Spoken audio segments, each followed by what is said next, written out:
Mga kagoy, matagal na rin tayong hindi nakapag-ihaw. Kaya, subukan naman natin mag-ihaw ng taba-taba ng baboy. Tara, samahan nyo ako. Merong napakagwapong nag-iihaw. Kaya wag na natin ito patagalin mga kagoy. Let's G!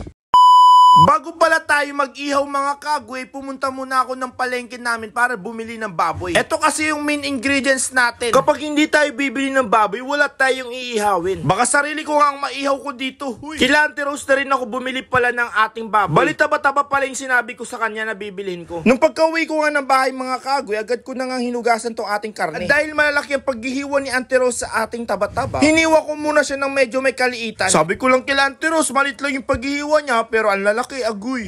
Para lumambot yung ating karne, naghiwa muna talaga ako dito ng sibuyas at bawang para gagamitin natin ito sa pagpapakulo niya. Para naman kapag inihaw natin ay malambot na kapag kakainin natin. Ang pangit rin kasi mga kagoy kapag mag-ihaw tayo tapos sobrang tigas ng ating karne. Parang wala na tayong makain nun. Di mo alam kung bubblegum pa nga yung kinakain mo kapag hindi mo naluto ito ng maigi. Agad-agad ko nang kinuha yung aking kawali at sinindi yung kalan mga kaagoy at nilagay yung baboy sa ating kawali. Ganyan muna palang gagawin natin. Iluluto muna natin ito sa sarili niyang mantika para lumabas yung pagkataba-taba niya. Siyempre, kapag lumabas yung pagkataba-taba niya, saka natin lalagyan ng isang pitsil ng tubig na wasa. Pakukulin lang natin ito ng higit 1 hour para siguradong malambot tong ating karne. Naglagay na rin pala ako dito ng sibuyas, bawang, daon ng laurel, asin, paminta at iba pa. Alam naman natin kapag nag-iihaw tayo, nakakaakit kapag may kulay yung ating binibili, lalo na yung mga barbecue or taba-taba. Ang sekreto dun mga kagoy, maglalagay lang tayo ng atswete. Pampakulay sa ating taba-taba. Di ko nga alam kung atswete yung nailagay ko, bakit kulay red. At habang hinahayaan natin kumulo doon, inayos ko muna yung ihawan natin para hindi na aberya mamaya. Tinanggal-tanggal ko muna yung mga namumuo nung last na nag-ihaw ako dyan. Pati yung mga kalawang niya, tinanggal-tanggal ko na rin. Habang tinatanggal ko nga, nakagat pa nga ako ng langgam. Sobrang sakit. Masakit naman talaga makagat ng langgam. At mga ilang minuto nga mga kagoy, ay kumukulo na yung pinapakulan natin na taba-taba. Kapag napakulo mo na ng isang oras, ganito na magiging itsura niya. Yung ganitong ka-juicy na. At yung ubos na yung kanyang sabaw. Para magkaroon pala ng lasa yung ating taba-taba, naglagay na pala ako dyan ng asukal. At after nyan mga kagoy, saka ako naman na tinanggal sa pinagkuluan niya. Palalamigin lang natin ito ng mga 20 minutes para hindi tayo mapasok. To be honest mga kagoy, mas magandang gumawa ng DIY. Mas marami ka pang ma-explore kapag magdi-DIY ka talaga. Marirealize mo na hindi pala kadalian mag-ihaw. Kaya sa mga nagbebenta ng barbecue at iba pang binibenta nyo, saludo po ako sa inyo, hindi po pala madali ito. Mahirap-hirap rin pala mga kagoy. At sa part na to mga kagoy, tinutusok ko lang pala yung taba-taba natin. Bali sa gitna pala natin tututusukin. Mga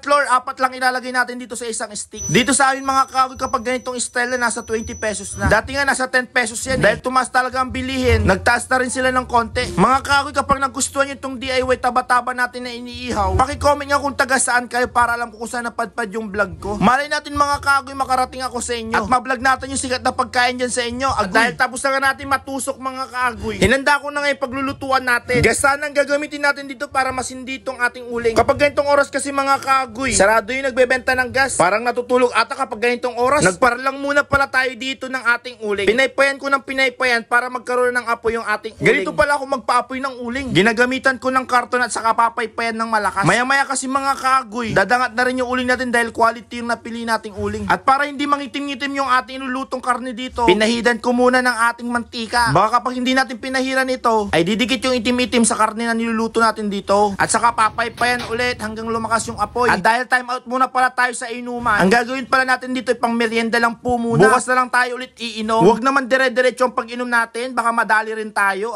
Baka hindi natin maalagaan yung ating atay. Kaya ito muna tayo, for the cholesterol muna tayo. Nasubukan nyo na bang gumawa ng ganito? Diba panalong panalo kapag kayo ang nag-iihaw? Bali ang magiging kapartner pala nitong mga kagoy, malamig na coke at kanin. Kapag ganitong klaseng inihaw kasi mga kagoy, hindi lang pang merienda, pang lunch na rin or dinner na. Kapag sinabayan mo rin kasi ito ng kanin, malaking tipid na rin to. Hindi ka na rin bibili ng ulam mo sa labas. Hihintayin lang natin itong maging masunog. Kapag nasunog na, ibig sabihin, naluto na yon.